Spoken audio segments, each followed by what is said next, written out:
Welcome to my YouTube channel. আজকে WP GK practice set 40 নিয়ে চলে এসেছি তোমাদের জন্য। আজকের ক্লাসটা একদম মনোযোগ দিয়ে দেখবে, কারণ আজকে আমার এখনও পর্যন্ত যতগুলো ক্লাস নিয়ে এসেছি তার ভিতরে বেস্ট ক্লাস হতে চলেছে। সেটা প্রচুর ইনফরমেশান দেবো এবং প্রত্যেকটা ইনফরমেশান তুমি যে এক্সামই দাও না কেন, তোমার ডব্লিউপি বলে কথা না, তুমি আপকামিং যতগুলো এক্সাম দেবে দেখবে প্রত্যেকটা এক্সামের ক্ষেত্রে তোমার সমানভাবে গুরুত্বপূর্ণ হবে। তো চলো কথা না বাড়িয়ে একদম প্রথম থেকে শুরু করি। দেখো ফার্স্ট কোশ্চেন, প্রথম কোশ্চেনটা কি দেখো, পশ্চিমবঙ্গ রামসার সাইটগুলি হলো, পশ্চিমবঙ্গের রামসার সাইটগুলি হলো। দেখো তাহলে আমাদের পশ্চিমবঙ্গে জানি রামসার সাইট কটা রয়েছে।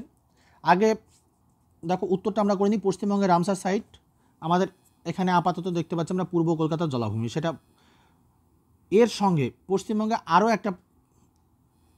আরও একটা পশ্চিমবঙ্গের রামসার সাইট রয়েছে, সেটা হচ্ছে সুন্দরবন। এবার পূর্ব কলকাতার জলাভূমিকে কবে রামসার সাইট হিসেবে ডিক্লেয়ার করা হয়েছে? 2002 সালে। আর সুন্দরবনকে ডিক্লেয়ার করা হয়েছে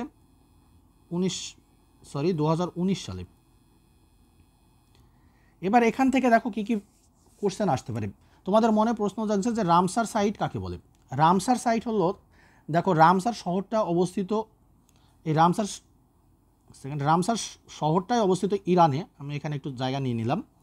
রামসার শহরটাই অবস্থিত হচ্ছে, দেখো এটা অবস্থিত ইরানে। তো এই ইরানে 2 ফেব্রুয়ারি 1971 সালে একটা সম্মেলন মসজিদ, সেইটাকে বলা হয় রামসার সম্মেলন। তো এর মূল উদ্দেশ্য ছিল যে বিশ্বের যত জলাভূমি রয়েছে সেই সমস্ত জলাভূমিগুলোকে যাতে ইকোসিস্টেমটা আমাদের সারা বিশ্বের যাতে ইকোসিস্টেমটা ঠিকঠাক থাকে তার কারণে জলাভূমিগুলোকে সংরক্ষণ করা। তো সেই উদ্দেশ্যে আমাদের ওয়েস্ট বেঙ্গলের 2টো জলাভূমিকে বর্তমানে রামসার সাইটের তালিকাভুক্ত রয়েছে। তো সারা বিশ্বে প্রচুর জলাভূমি রয়েছে, প্রায় 2200+ জলাভূমি রয়েছে যেটা রামসার সাইটের অন্তর্ভুক্ত রয়েছে। তো আমাদের ভারতবর্ষে এখনও পর্যন্ত টিল নাও আজকে পর্যন্ত 91টি রামসার সাইট রয়েছে। যদি তোমাদের কোশ্চেন আসে যে বর্তমানে কটি রামসার সাইট আমাদের ওয়েস্ট বেঙ্গলে রয়েছে, এই সারা ভারতবর্ষে 91টি রামসার সাইট রয়েছে। লাস্ট যে 2টো রামসার সাইট আমাদের ভারতবর্ষে অ্যাড হয়েছে সেই দুটো একটু জেনে রাখো। একটা হচ্ছে খিচান আর একটা মেনার। খিচান আর একটা হচ্ছে মেনার, এই দুটো লাস্ট অ্যাড হয়েছে। দুটো হচ্ছে রাজস্থানে অবস্থিত, এই দুটো রাজস্থানে অবস্থিত। এবার এখান থেকে খিচার আর মেনার থেকে একটা কোশ্চেন তোমাদের দিতে পারে। মেনারকে বলা হয় বার্ড ভিলেজ, ঠিক আছে, বার্ড ভিলেজ অর্থাৎ পাখিদের, বার্ড ভিলেজ বলতে কি বলছে দেখো, মেনারকে বলা হচ্ছে বার্ড ভিলেজ বা পাখিদের বাসভূমি বা পাখিদের গ্রাম বলা হচ্ছে আর কি। তো তাহলে আমাদের লাস্ট দুটো আমি অ্যাড করলাম, তাহলে টোটালে আমাদের হলো 91টা রামসার সাইট। যদি তোমাদের কোশ্চেন আসে যে ভারতবর্ষে বর্তমানে কটি রামসার সাইট রয়েছে, 91টি। এর ভিতরে আমাদের সবথেকে বেশি কোন রাজ্যে রামসার সাইট, যদি সবথেকে বেশি যদি বলে যে সবথেকে বেশি কোন রাজ্যে দেখতে পাবো আমরা, সবথেকে বেশি দেখতে পাই আমরা, উত্তর হবে দেখো আমাদের তামিলনাড়ু। তামিলনাড়ুতে সবথেকে বেশি এখনও পর্যন্ত প্রায় 20টি পর্যন্ত রামসার সাইট রয়েছে। ওকে, তাহলে এখান থেকে দেখো। আর যদি বলা হয় যে বিশ্বে সবথেকে কোন দেশে সবথেকে বেশি রামসার সাইট রয়েছে, তাহলে হচ্ছে সবথেকে বেশি রয়েছে আমাদের ব্রিটেনে। ব্রিটেনে মোটামুটি 175 মতো রামসার সাইট রয়েছে। তাহলে বুঝতে পারলে যে কতগুলো কোশ্চেন এখান থেকে আসে। এছাড়াও যদি তোমাদের কোনো কোশ্চেন আসে, সম্ভাবনা খুব কম, মানে সেটা ব্যতিক্রমী, কিন্তু এই ভিতরেই কোশ্চেন থাকবে। রামসার সাইট থেকে যদি কোশ্চেন থাকে এর বাইরে একটা কোশ্চেনও থাকবে না। সেই জন্যই আমি তোমাদের বললাম যে আজকের ক্লাসটা খুব গুরুত্বপূর্ণ হতে চলেছে এবং একদম কমপ্লিট ক্লাস। তোমাদের যে যে জায়গাগুলো দরকার একদম কমপ্লিট করাবো আমি। চলো নেক্সট কোশ্চেনে আসি।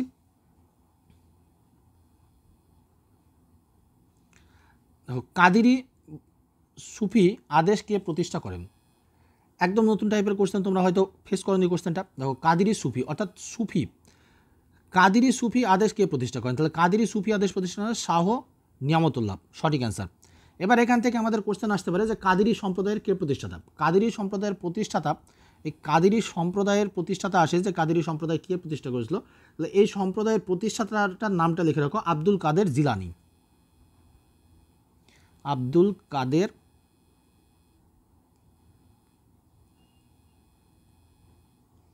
জিলানি। তো ইনি ছিলেন কাদেরী সম্প্রদায়ের প্রতিষ্ঠাতা। এর উদ্দেশ্য কী ছিল? যে কাদেরী সম্প্রদায় প্রতিষ্ঠা করে তার মতো মানে মানুষজনকে নিজেদের দিকে আকৃষ্ট করে ধর্মীয় বিষয় থেকে ধর্ম সংস্কার করা, এই ধর্মীয়ভাবে সংস্কার করা বা তোমার সমাজ সংস্কার করা, এটা ছিল মেন উদ্দেশ্য।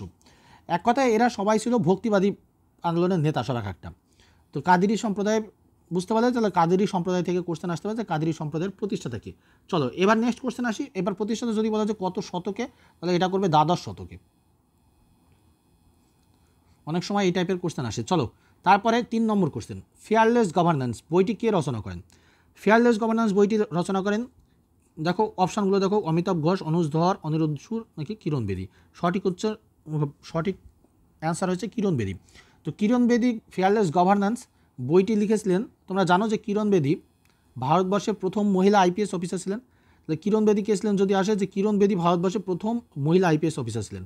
সেই সঙ্গে এখান থেকে আরেকটা কোশ্চেন থাকে যে কিরণ বেদী আমাদের পুদুচেরির গভর্নর, লেফটেন্যান্ট গভর্নর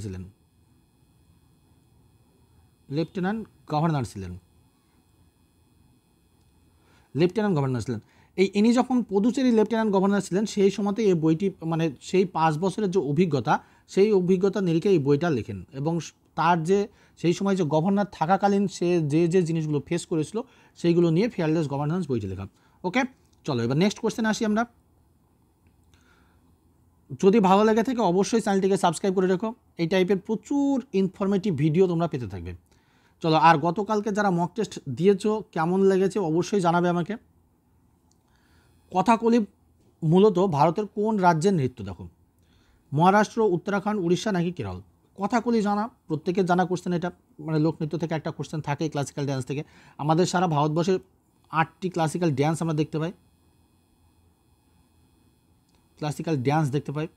তো তার ভিতরে আমরা কথাকলি হচ্ছে একটা ক্লাসিক্যাল ড্যান্স। তো কথাকলি আমরা দেখতে পাই কোথায়? কেরলে। এবার তোমাদের কোশ্চেন আসে যে মহারাষ্ট্র থাকলে কী কী দেখতে পাই? মহারাষ্ট্র দেখো লেভনি, একটা লেজিম, এই দুটো নৃত্য আমরা দেখতে পাই। উত্তরাখণ্ড থেকে আরও কিছু নৃত্য দেখতে পাই, যেমন এগুলো একটু লিখে রাখো। উত্তরাখণ্ডের যেমন থাকে ঝুমেলা, পরীক্ষায় দেয়। তারপরে সেলিয়া ঠিক না, চলিয়া, থালি, বারোদা, ঠিক আছে। উড়িষ্যা থেকে ওড়িশি নৃত্য, প্রত্যেকের জানা ওড়িশি নৃত্য। আর কেরালাতে বললাম, কেরালার কথাকলি আছে, মোহিনীঅট্টম আছে। চলো নেক্সট কোশ্চেন আসি। কত সালে ভারতীয় রাজ্যগুলির ভাষাভিত্তিক সীমা নির্ধারণ হয়? দেখো বলেছে কত সালে ভারতীয় রাজ্যগুলির ভাষাভিত্তিক সীমা নির্ধারণ হয়? 1947, 52, 56 নাকি 66? তাহলে সঠিক উত্তর হচ্ছে 56। তাহলে আমাদের ভাষাভিত্তিক রাজ্য প্রথম গঠন হয় 1956 সালে, মানে ভাষাভিত্তিক রাজ্যগুলির যে স্টেট রিঅর্গানাইজেশন অ্যাক্ট, এটা হচ্ছে state reorganisation act. State reorganisation act অনুসারে স্টেট গঠন হয়, মানে স্টেট রিঅর্গানাইজেশন হয় 1956 সালে। কিন্তু অ্যাক্ট যদি আসে 1953 সালে, 1953 সালে কিন্তু স্টেট রিঅর্গানাইজেশন অ্যাক্টটা পাস হয়, ঠিক আছে। তাহলে এই অ্যাক্টের স্টেট রিঅর্গানাইজেশন যখন অ্যাক্টটা পাস হয়, এই কমিশনের দায়িত্বে কে ছিলেন? তখন এই ভাষা কমিশনের মেন দায়িত্ব ছিলেন, তোমরা জানা আছে কারোর? দেখো যদি না জানা থাকে জেনে রাখো, ভাষা কমিশনের মেন দায়িত্ব ছিলেন ফজল আলী, ঠিক আছে। এই ফজল আলী মেন দায়িত্বে ছিলেন। ইনি ভাষা কমিশন গঠন হয় এনার নেতৃত্বে 1953 সালে। এই ভাষা কমিশনের নেতৃত্বে 1956 সালে প্রথম রাজ্যগুলোকে পুনর্গঠন করা হয়। তো সেই সময় প্রথম ভাষাভিত্তিক রাজ্য গঠন হয় 1953 সালেই গঠন হয়, কিন্তু সেটা হচ্ছে অন্ধ্রপ্রদেশ।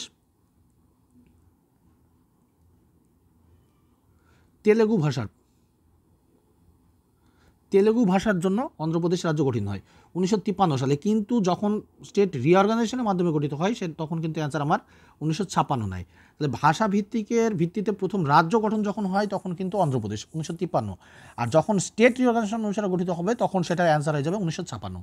ওকে, চলো এবার নেক্সট কোয়েশ্চেন আসি। সুন্দরবনকে নিম্নলিখিত বৈশিষ্ট্যের জন্য ওয়ার্ল্ড হেরিটেজ সাইট নামে নথিভুক্ত করা হয়েছে। চলো, তো সুন্দরবনকে কেন আমরা ওয়ার্ল্ড হেরিটেজ সাইট নামে নথিভুক্ত করেছি? তো সুন্দরবনকে আমরা দেখো এখানে দুটোই অ্যান্সার নাই, একটু বলে রাখি আমি। দেখো ম্যানগ্রোভও নেয়, জীববৈচিত্র্যও নেয়। তো আমরা এখানে অ্যান্সার নেব জীববৈচিত্র্য। সাধারণত জীববৈচিত্র্যের জন্যই সুন্দরবনকে ওয়ার্ল্ড হেরিটেজ সাইট হিসাবে ডিক্লেয়ার করা হয়, কিন্তু এখানে ম্যানগ্রোভের জন্যও নেয় অনেক জায়গায়। এটা দেখবে দুটো আমি অপশান এই কারণেই দিয়েছি যাতে তোমাদের এটা আমি বোঝাতে পারি, কারণ দুটোই যেহেতু অপশানে থাকে, একটা অপশান থাকবে, দুটো অপশান কখনো একসঙ্গে থাকবে না। যদি থাকে দুটো অপশান তাহলে তোমরা জীববৈচিত্র্য করে আসবে। দেখো এখান থেকে এবার কোশ্চেন থাকে আরেকটা কি, যে সুন্দরবনকে আমরা ওয়ার্ল্ড হেরিটেজ সাইট হিসাবে ডিক্লেয়ার করলাম, সেটা কত সালে? পরীক্ষায় থাকে যে সুন্দরবনকে ওয়ার্ল্ড হেরিটেজ সাইট হিসাবে ডিক্লেয়ার করা হয়েছে কত সালে। এবার এখানে কিছু জিনিস নিয়ে তোমরা খুব কনফিউশন হও, যে সুন্দরবনকে ওয়ার্ল্ড হেরিটেজ সাইট কেউ বলো 1987, কেউ বলো 1997, কিন্তু এক্স্যাক্টলি উত্তর হচ্ছে দেখো সুন্দরবন তো আমাদের 3 ভাগের 1 ভাগ শুধুমাত্র ইন্ডিয়াতে রয়েছে, বাকিটা বাংলাদেশে রয়েছে। তো সেই দিক থেকে যদি আমরা দেখি, আমাদের ইন্ডিয়ার যে পার্টটা রয়েছে সেটাকে কিন্তু 1987 সালে ওয়ার্ল্ড হেরিটেজ সাইট হিসেবে ডিক্লেয়ার করা হয়েছে। আর বাংলাদেশের যেটা রয়েছে,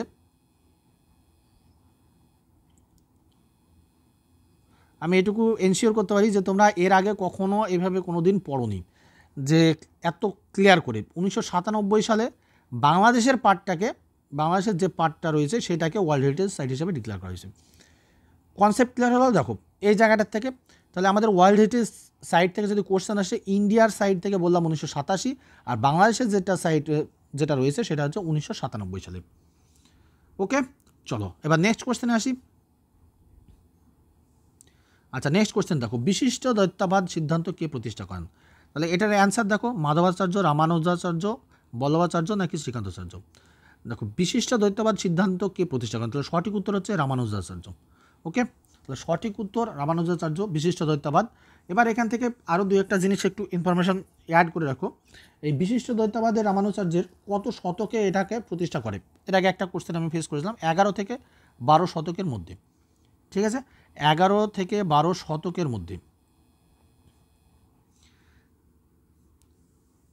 ওকে, চলো তারপরে ভক্তিবাদ আন্দোলনের পরিপ্রেক্ষিতে এগুলো সব প্রতিষ্ঠা হয়। নেক্সট কোশ্চেনে আসি। এনার মূল বক্তব্য ছিল যে ঈশ্বরে মানে ভক্তি হলো মুক্তি লাভের একমাত্র উপায়। রামানুজাচার্যের মেন বক্তব্য ছিল যে ভক্তি হলো,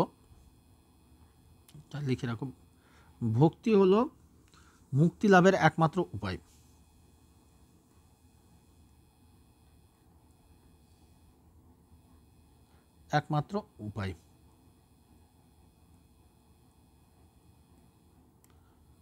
চলো তারপরে নেক্সট কোশ্চেনে আসি। নিচের কোন জোড়াটি সঠিক? দেখো নিচের কোন জোড়াটি সঠিক? Basal convention, Montreal protocol, Kyoto protocol নাকি রামসার কনভেনশন, ভৌম জল দূষণ? কোন জোড়াটি সঠিক নয় হবে?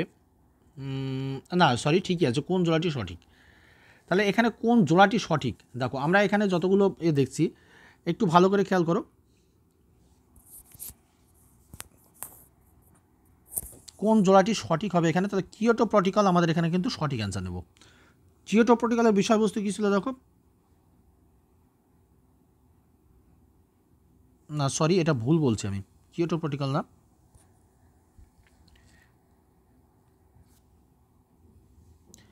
চলো এটা সঠিক উত্তর নেব মন্ট্রিল প্রোটোকল, বিশ্ব উষ্ণায়ন। তার কারণ মন্ট্রিল প্রোটোকলে কী নেওয়া হয়েছিল দেখো, ওজোন স্তরের রক্ষা করাটা হচ্ছে, ওজোন স্তরকে রক্ষা করার জন্যই কিন্তু এই প্রোটোকলটা বা এই সম্মেলনটা হয়। এই মন্ট্রিল জায়গাটা কোথায় যদি পরীক্ষা আসে, মন্ট্রিল জায়গাটা হচ্ছে কানাডাতে অবস্থিত। ঠিক আছে, পরীক্ষায় আসে। আর মন্ট্রিল প্রোটোকল কত সালে হয়েছিল? 1987, এটা জেনে রাখো, 1987 মন্ট্রিল প্রোটোকল। এর ব্যাসেল কনভেনশন হয় 1989 সালে। ব্যাসেল জায়গাটা হচ্ছে সুইজারল্যান্ডে অবস্থিত, সুইজারল্যান্ড।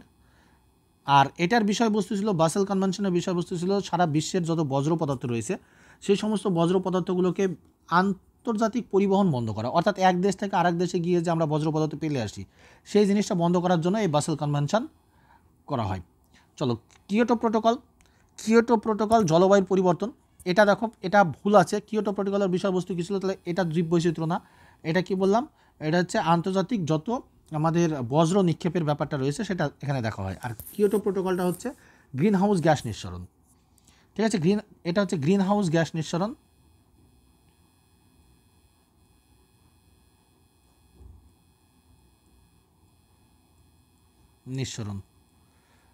গ্রিন হাউস গ্যাস নিঃসরণ এই কিয়োটো জায়গাটা হচ্ছে, কিয়োটো যদি বলা হয় যে কিয়োটো কোথায় অবস্থিত, এটা জাপানে অবস্থিত। প্রত্যেকটা তোমাদের জায়গা থেকে কোশ্চেন আসে। এটা 1997 সাল কিয়োটো প্রোটোকল। এই রামসার কনভেনশন দেখো, ভৌমজলনা রামসার কনভেনশন নিয়ে অলরেডি আমি ডিসকাস করে দিলাম। চলো এবার নেক্সট কোশ্চেন আসি, 9 নম্বর কোশ্চেন। যুক্তরাষ্ট্রীয় ব্যবস্থা কোন বৈশিষ্ট্যগুলি ভারতীয় রাজনৈতিক ব্যবস্থায় পাওয়া যায় না বলেছে। দেখো তাহলে আমাদের যুক্তরাষ্ট্রীয় ব্যবস্থায় একটা জিনিস দেখতে পাই আমরা, দ্বৈত নাগরিকত্ব দেখতে পাই, কিন্তু ভারতে এটা দেখতে পাই না। তাহলে দ্বৈত নাগরিকত্ব আমরা এখানে সঠিক অ্যান্সার নেব। চলো তারপরে নেক্সট কোশ্চেন আসি, কোন প্রাণী পশ্চিমবঙ্গের রাজ্য প্রতীক? খুব আসি পশ্চিমবঙ্গ থেকে ডব্লিউপি তোমরা যারা পরীক্ষা দেবে, ওয়েস্ট বেঙ্গল থেকে একটা কোশ্চেন কিন্তু আমরা পাবেই এই টাইপের কোশ্চেন। তো পশ্চিমবঙ্গের রাজ্য, দেখো পশ্চিমবঙ্গের রাজ্যের প্রতীক অর্থাৎ রাজ্য প্রাণী নিচের কোনটি? তাহলে আমরা এখানে রাজ্য প্রাণী দেখতে পাবো কি, মেছো বিড়াল, তাই তো, মেছো বিড়াল। আর আরেকটা হচ্ছে পশ্চিমবঙ্গে যদি বলা হয় রাজ্য পাখি, যদি আমি ধরো রাজ্য পাখি বলতাম কি, বুক সাদা মাছরাঙা, বুক সাদা মাছরাঙা। আর যদি ফুল বলা হয় তাহলে হচ্ছে জেসমিন, ফুল বললে হচ্ছে জেসমিন। ওকে, এইগুলোই সাধারণত পরীক্ষা আসে। আর গাছ, যদি গাছ বলা হয় সাতিম গাছ, এটাও জেনে রাখো, গাছ হচ্ছে সাতিম গাছ, ঠিক আছে। চলো তারপরে নেক্সট কোশ্চেন আসি। কেমন লাগছে অবশ্যই জানাবে, আর যদি ভালো লাগে আমার চ্যানেলের সঙ্গে তো বললামই যুক্ত থাকবে।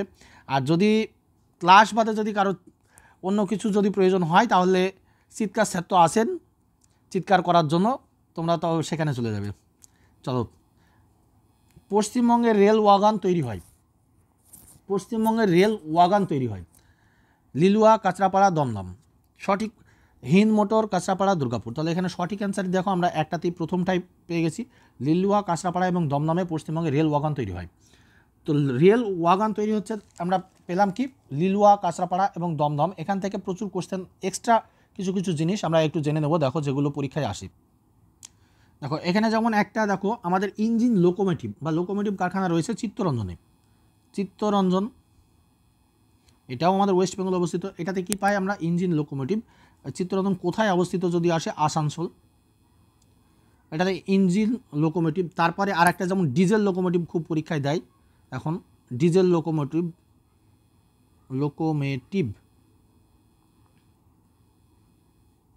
ডিজেল লোকোমোটিভ যদি আসে তাহলে ডিজেল লোকোমোটিভ আমরা করব কি আনসার,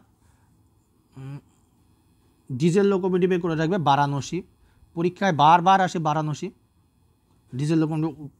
বিশেষ করে রেলের পরীক্ষাতে তো এটা থাকেই মাস্ট। ইন্টিগ্রাল কোচ ফ্যাক্টরি কোথায় দেখতে পাই আমরা যদি আসি, ইন্টিগ্রাল, দেখো ইন্টিগ্রাল কোচ ফ্যাক্টরি,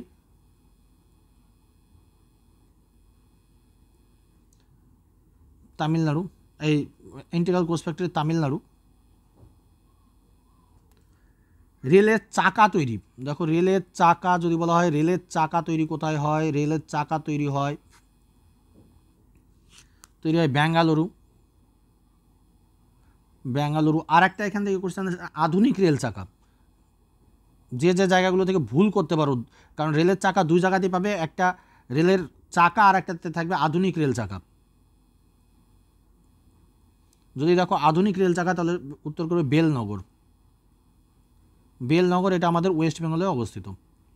ওকে, চলো মোটামুটি এই কটা কোশ্চেন এখান থেকে আসার সম্ভাবনা। এবার চলো নেক্সট কোশ্চেনে আসি। নিচের কোনটি গুজরাটে নববর্ষ হিসাবে পালিত হয়? নিচের কোনটি গুজরাটে নববর্ষ? দেখো গুজরাটে নববর্ষ আমরা দেখতে পাই বস্ত বেরস। এই গুজরাটে নববর্ষ যেটা, সেই মানে নববর্ষের সময় ওরা পুরো যত ব্যবসায়িক প্রতিষ্ঠান থেকে বা সমস্ত কিছু জায়গাগুলোকে ওরা গাঁদা ফুল দিয়ে সাজায় এই সময়টায়। ওকে, তো বেস্ট বরস হচ্ছে আমাদের গুজরাটে নববর্ষ। চলো নেক্সট কোশ্চেনে আসি। মোহিনীঅট্টম হলো একটি একক শাস্ত্রীয় নৃত্যকলা, এটি ভারতের কোন রাজ্যের সঙ্গে যুক্ত? দেখো মোহিনীঅট্টমও একটু আগে আমি বলে দিলাম, এটা মোহিনীঅট্টম কেরল, তাহলে আর এটা নিয়ে ডিসকাস করার কোনো জায়গায় নেই, কেরল। চলো নেক্সট কোশ্চেনে আসি। নিম্নলিখিত ভারতীয় শাস্ত্রীয় নৃত্যগুলির মধ্যে কোনটি প্রধান নৃত্যশৈলী হলো জাগয়। দেখো নৃত্যশৈলী হলো জাগয়। তা আমরা সাত্রিয়া কোথায় দেখতে পাই? আসামে। তো কত্থক আমরা উত্তর ভারতে দেখতে পাই, মণিপুরি রাজ্যে দেখতে পাই, উড়িষ্যা। তাহলে এখানে দেখো মণিপুরি থেকে আমরা এই জাগয়ের যে নৃত্যশৈলী সেটাই হচ্ছে মণিপুরি নৃত্য। এক কথা হচ্ছে যে মণিপুরে একটা জাতি রয়েছে যেটা মেইতেই জাতি। তো এই জাতি এদের ল্যাঙ্গুয়েজে এই মণিপুরিকে ওরা জাগয় বলে, ঠিক আছে? সেই কারণে হচ্ছে জাগয় হচ্ছে নৃত্যশৈলী যেটা হচ্ছে মণিপুরি নৃত্যের সঙ্গে যুক্ত। ঠিক আছে, চলো নেক্সট কোশ্চেন আসি। কোন বছর ব্রিটিশ পার্লামেন্টে একটি আইন পাশ করে ইস্ট ইন্ডিয়া কোম্পানির ক্ষমতা ব্রিটিশ মুকুটে স্থানান্তরিত করা হয়? জানো যে সিপাহী বিদ্রোহের পর এটা স্থানান্তরিত করা হয়। তো সিপাহী বিদ্রোহ হয়েছিল কততে? আমরা জানি 1857 সালে। ঠিক তার পরের বছর 1858-তে এটা স্থানান্তর করা হয়। তো সঠিক উত্তর কি? 1858। চলো নেক্সট কোশ্চেনে আসি। কে 1857 সালে সিপাহী বিদ্রোহকে প্রথম জাতীয় স্বাধীনতা সংগ্রাম বলেছিলেন? দেখো এই কোশ্চেনটা খুব গুরুত্বপূর্ণ কোশ্চেন। তাহলে এটার উত্তর কি? প্রথম জাতীয় স্বাধীনতা সংগ্রাম বলেছিলেন বিডি সাভারকার। ঠিক আছে, এর ছাড়াও আরও কয়েকটা কোশ্চেন এখান থেকে একটু জেনে রাখো যেগুলো পরীক্ষায় তোমরা ফেস করতে পারো। সিপাহী বিদ্রোহ হয়েছিল 1857 সালে। এবার সিপাহী বিদ্রোহের সঙ্গে কে কোথায় বিদ্রোহ করেছিল সেগুলো আসে, যে কোথায় কে সিপাহী বিদ্রোহের নেতৃত্ব দিয়েছিল। যেমন ঝাঁসি নেতৃত্ব দিয়েছিল, বিহারে কে নেতৃত্ব দিয়েছিল, বিহারে যেমন কুনওয়ার সিং, লখনৌতে কে নেতৃত্ব দিয়েছিল, বেগম হজরত মহল। এরকম প্রত্যেকটা জায়গা তুলে তোমাদের কোশ্চেন করা হয় যে কোথায় কে নেতৃত্ব দিয়েছিল। আর এই যে প্রথম স্বাধীনতা সংগ্রাম কে বলেছিল তাছাড়া এখানে আরও দু একটা কোশ্চেন যেমন থাকে, যেমন ধরো the sepoy mutiny and the revolt of 1857। এই যে রমেশচন্দ্র মজুমদারকে দেখছো, এর লেখা যেমন খুব বিখ্যাত বই একটা, দ্য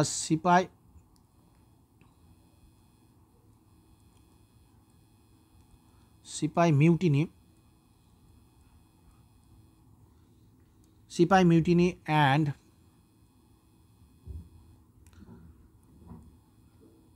দ্য, বাংলায় হয়ে গেছে যেহেতু, দ্য রিভল্ট অফ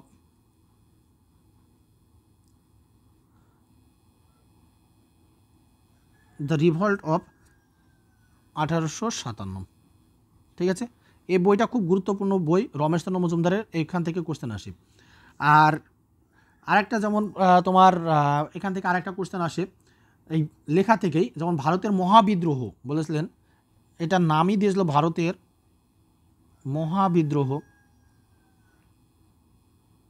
মহাবিদ্রোহ যেমন বলেছিল হচ্ছে প্রমোদ সেনগুপ্ত।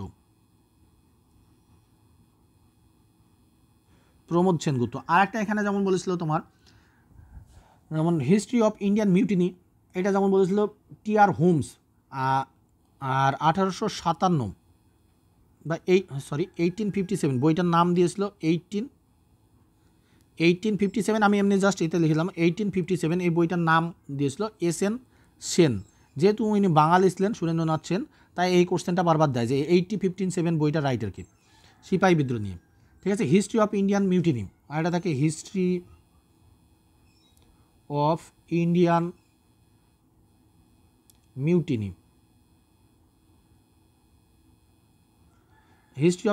মিউটিনি। এটার যেমন রাইটার হচ্ছিলেন টি.আর. হোমস। মোটামুটি দেখো প্রত্যেকটা জায়গা থেকে আমি তোমাদের ডিসকাস করে দিচ্ছি যে কোন কোন জায়গাগুলো থেকে কোশ্চেন আসে এবং কেমন টাইপের কোশ্চেন থাকছে। ওই জন্য একটু টাইম বেশি লাগছে। সঙ্গে থেকেও বিরক্ত বোধ মনে করবে না যে হয়তো প্রচুর ইনফরমেশান দিয়ে দিচ্ছে যেগুলো লাগবে না, এমন নয়। আমি যে ইনফরমেশানগুলো দেবো একদম নিখুঁত ইনফরমেশান, এর ভিতরে কোনো ভুল পাবে না, এবং প্রত্যেকটা ইনফরমেশানের সঙ্গে তোমার পরীক্ষায় আসা জায়গাগুলোকে তোমাদের সঙ্গে আমি ডিসকাস করি। তারপর দেখো, নিম্নলিখিত কোনটি ভারতে ইংরেজি শিক্ষার ম্যাগনা কার্টা হিসাবে পরিচিত? তাহলে ইংরেজি শিক্ষার ম্যাগনা কার্টা এখানে দেখো আমরা পাবো কি? এডুকেশনাল ডিসপাস বা 1854 সালে এডুকেশনাল ডিসপাস।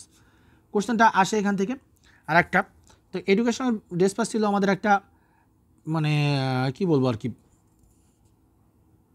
শিক্ষা যেটাকে বলা হয় তোমার শিক্ষা কমিশন আর কি।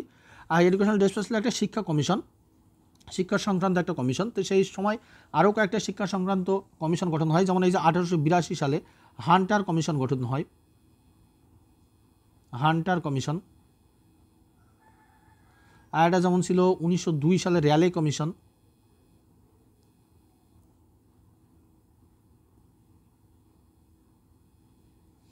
রেয়ালে কমিশন, ইন্ডিয়ান ইউনিভার্সিটি অ্যাক্ট, এটা গঠন হয়েছিল 1904 সালে। ঠিক আছে, চলো তারপরে নেক্সট কোশ্চেনে আসি। মহিলা হিন্দু স্কুল কে প্রতিষ্ঠা করেন? দেখো, মহিলা হিন্দু স্কুল প্রতিষ্ঠা করেছিলেন বেথুন। কিন্তু মহিলা হিন্দু স্কুল প্রথম যদি কে প্রতিষ্ঠা করে আসে তাহলে ধনদাকেশব গার্ভে এটা ফার্স্ট প্রতিষ্ঠা করেছিল, কিন্তু মহিলা হিন্দু স্কুল বেথুন। চলো নেক্সট কোশ্চেন আসি। জ্যোতিবা ফুলে তার সত্যশোধক সমাজ গড়ে তোলেন। জ্যোতিবা ফুলে সত্যশোধক সমাজ গড়ে তোলেন কবে? দেখো, খুব ভালো কোশ্চেন এটা। জ্যোতিবা ফুলের সত্যশোধক সমাজ কে প্রতিষ্ঠা করেছিলেন? পরীক্ষায় দেয় এটা বারবার। তাহলে জ্যোতিবা ফুলের সত্যশোধক সমাজ প্রতিষ্ঠা করেছিলেন 1873 সালে। সমাজ সংস্কারের উদ্দেশ্যে প্রতিষ্ঠা করে এটা 1873 সালে। তো ইনার একটা খুব বিখ্যাত বই রয়েছে জ্যোতিবা ফুলের, যেটা হচ্ছে গুলামগিরি। ইনি একজন মহারাষ্ট্রের ব্যক্তি ছিলেন এবং মহারাষ্ট্র ধর্ম সমাজ সংস্কারক ছিলেন। গুলামগিরি বারবার পরীক্ষায় দেয় কিন্তু, যে গুলামগিরি কার লেখা? জ্যোতিবা ফুলের। চলো তারপরে নেক্সট কোশ্চেনে আসি।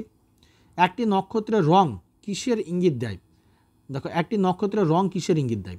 তাহলে কি নক্ষত্র আমার নীল সবুজ, আমরা জানি যে নীল আলো হলে সেটার মানে প্রবলতা বেশি, তাহলে এটা হচ্ছে উষ্ণতার ইঙ্গিত দেয়।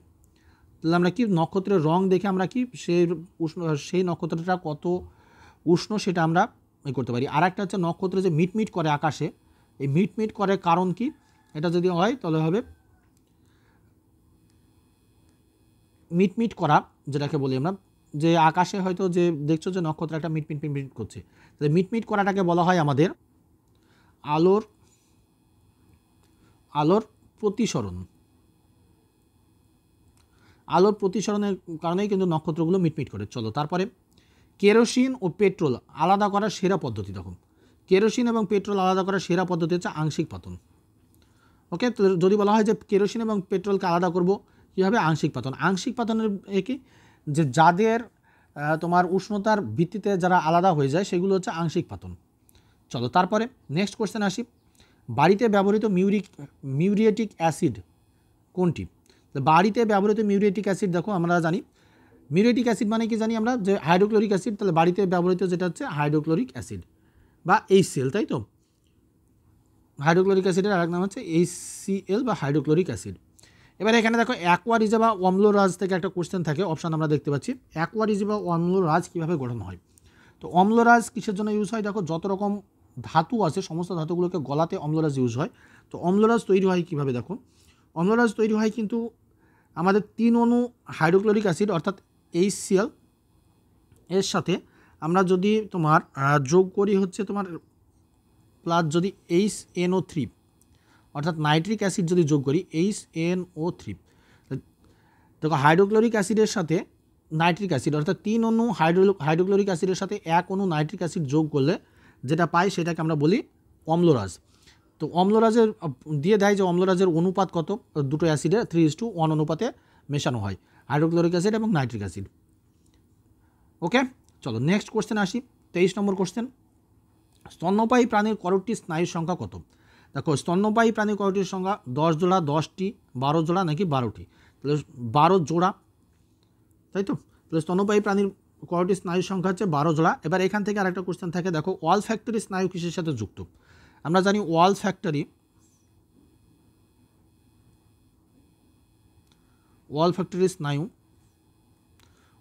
স্নায়ু যুক্ত হচ্ছে ঘ্রাণের সঙ্গে, অর্থাৎ মানুষের ঘ্রাণের সঙ্গে যুক্ত বা নাসারন্ধ্রে দেখতে পাই। আর অপটিক স্নায়ু, অপটিক নার্ভ যদি বলে, অপটিক নার্ভ আমাদের হচ্ছে কিন্তু দৃষ্টির সাথে। ঠিক আছে, তাহলে ওয়াল ফ্যাক্টরি আর অপটিক এই দুটো পরীক্ষায় আসে, দুটো বলে দিলাম। তারপরে চলো নেক্সট কোশ্চেন আসি। প্রাকৃতিক নির্বাচন তত্ত্বের প্রবক্তা কে? প্রাকৃতিক নির্বাচন তত্ত্বের প্রবক্তা হলেন G.J. Mendel, Charles Darwin, T.H. Morgan. তাহলে প্রাকৃতিক নির্বাচন তত্ত্বের প্রবক্তা, দেখো প্রাকৃতিক নির্বাচন তত্ত্বে আমরা জানি কি চার্লস ডারউইন। তো সঠিক উত্তর হচ্ছে চার্লস ডারউইন। চলো তারপরে আজকে লাস্ট কোশ্চেন। আচ্ছা, লাস্ট কোশ্চেন বলার আগে, তোমাদের পরীক্ষার খুব বেশি দিন নেই, তাই তোমরা ফালতু অযথা এদিক ওদিকে সময় নষ্ট করো না। যেটুকু টাইম আছে একদম একটা বই নিয়ে কমপ্লিটলি সারাদিন ধরে পড়াশোনা করো এবং প্রচুর পরিমাণে প্র্যাকটিস করো। আর তোমাদের একটা কথা বলি, বেশি সোশ্যাল মিডিয়ায় যুক্ত থেকো না। একটা কথা মাথায় রাখবে, তুমি যত বেশি রিসোর্স ঘাটবে তত কিন্তু তোমার পক্ষে ক্ষতি হবে।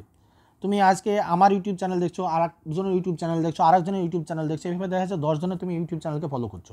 এতে কী হবে, আলটিমেটলি কিন্তু তুমি মানে দিনের শেষে তোমার 10 জনকে যদি দেখা যাচ্ছে তুমি 10 মিনিট করেও দাও, তাও কিন্তু তোমার 100 মিনিট টাইম নষ্ট হচ্ছে, অর্থাৎ তোমার 1.5 ঘন্টা একটা ভালো টাইম দেখা যাচ্ছে তোমার নষ্ট হয়ে যাচ্ছে। সেই জন্য আমি বলবো যে যেটুকু টাইম পড়াশোনার পিছনে দাও, বইয়ের উপরে কেউ নেই, বইকে যদি ঠিকঠাক সময় দাও দেখবে তোমাকে তার ফিডব্যাক দেবে।